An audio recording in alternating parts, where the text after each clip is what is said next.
Hai, nama saya Neiva Sanyer. Pada saat ini saya akan mempresentasikan tentang hukum ketenagakerjaan.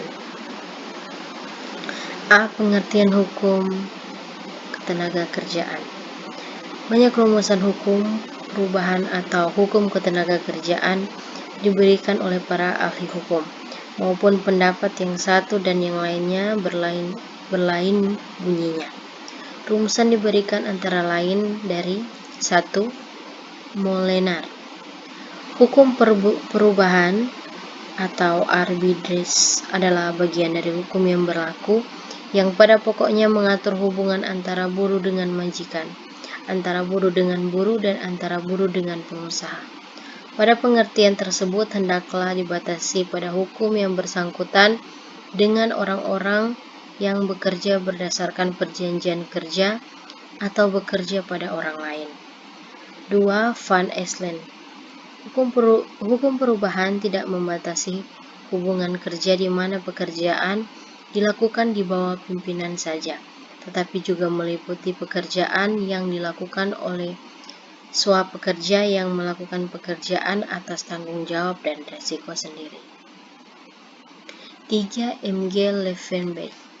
Hukum perubahan adalah hukum yang berkenaan dengan hubungan kerja, di mana pekerjaan tersebut dilakukan di bawah pimpinan dan dengan keadaan menghindar yang bersangkut paut dengan hubungan kerja. Dalam pengertian tersebut, hubungan kerja tidak hanya mengatur mereka yang terikat pada hubungan kerja saja, melainkan termasuk juga peraturan mengenai persiapan bagian kerja, contoh peraturan untuk magang. 4. Mock.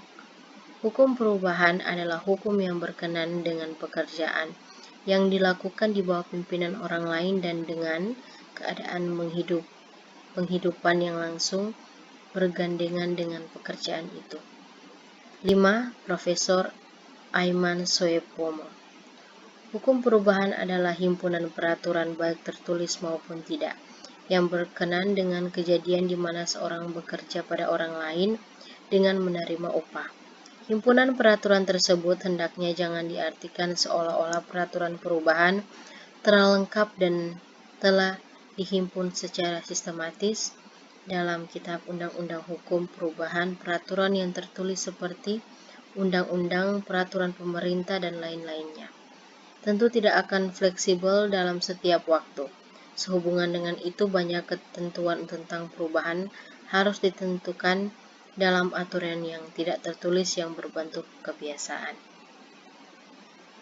B. Objek, sifat, hakikat, kependudukan hukum ketenagakerjaan.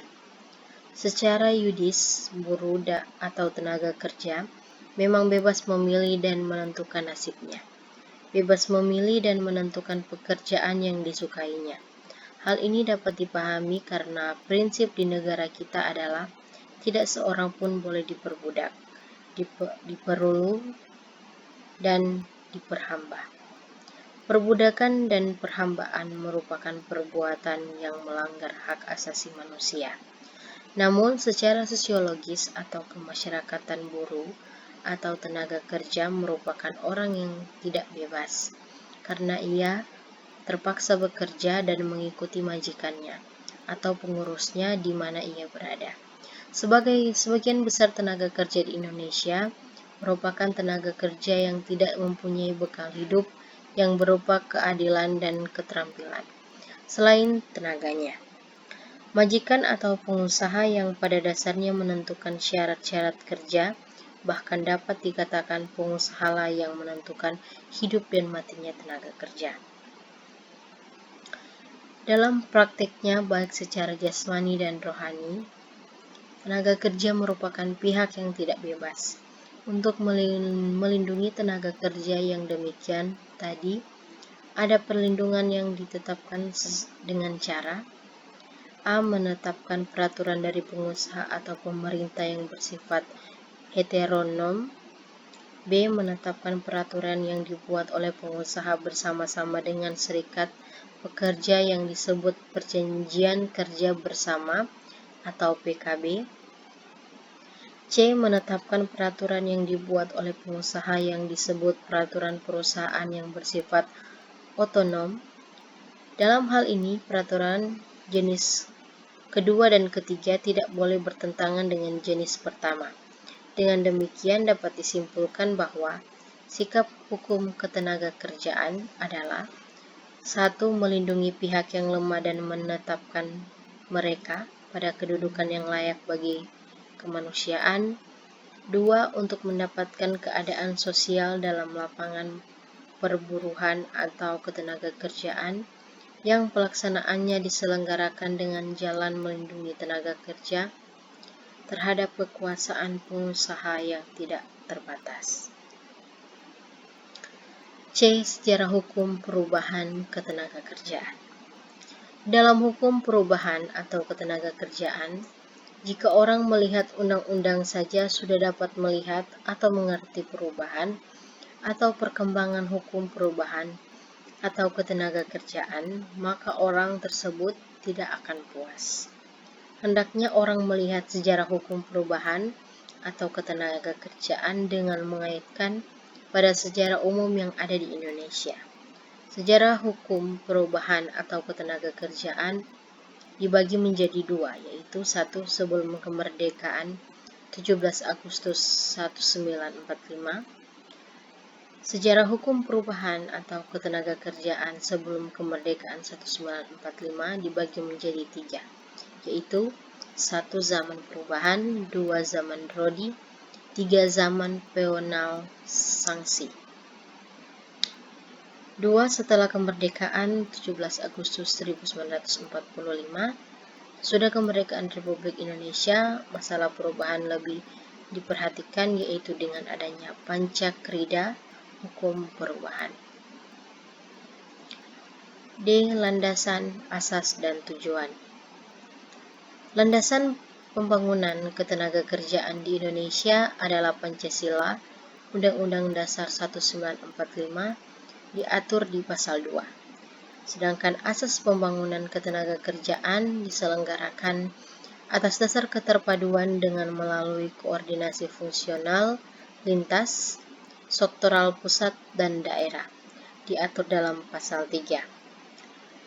Tujuan pembangunan ketenagakerjaan diatur dalam pasal 4 yang menjelaskan A. Memberdayakan dan mendayagunakan tenaga kerja secara optimal dan manusiawi. B. Mewujudkan pemerataan kerja dan penyediaan tenaga kerja yang sesuai dengan kebutuhan pembangunan nasional dan daerah. C. Memberikan perlindungan kepada tenaga kerja dalam mewujudkan kesejahteraan. D. Meningkatkan kesejahteraan tenaga kerja dan keluarganya. E. Penetapan tenaga kerja. Diatur dalam pasal 31 yang merupakan hak dasar pekerjaan yang keempat berbunyi,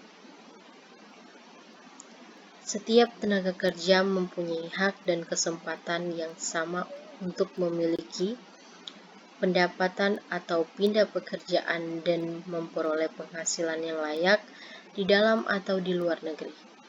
Penetapan tenaga kerja dilaksanakan berdasarkan 1. Asas terbuka, 2. Asas bebas, 3. Asas objektif, 4.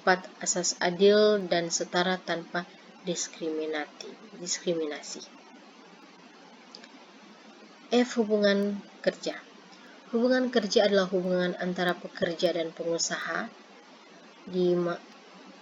Di antara pekerja menyatakan kesanggupannya untuk bekerja pada pengusaha dengan menerima upah dan pengusaha mengatakan kesanggupannya untuk mempekerjakan pekerjaan dengan membayar upah. Di dalam hubungan kerja demikian dapat terjadi adanya 1. Perjanjian kerja meliputi perjanjian kerja waktu tertentu atau PKWT, perjanjian kerja waktu tidak tertentu atau PKWTT. 2. Perjanjian pemborongan, 3. Perjanjian kerjasama, 4. Peraturan perusahaan. Perjanjian kerja diatur dalam pasal 51 sampai 63. Perjanjian kerja adalah perjanjian antara pekerja dengan pengusaha atau pemberi kerja yang membuat syarat-syarat kerja, hak dan kewajiban para pihak. Dalam pasal 1 angka 14. Sekian presentasi saya tentang hukum ketenaga kerjaan. Sekian dan terima kasih.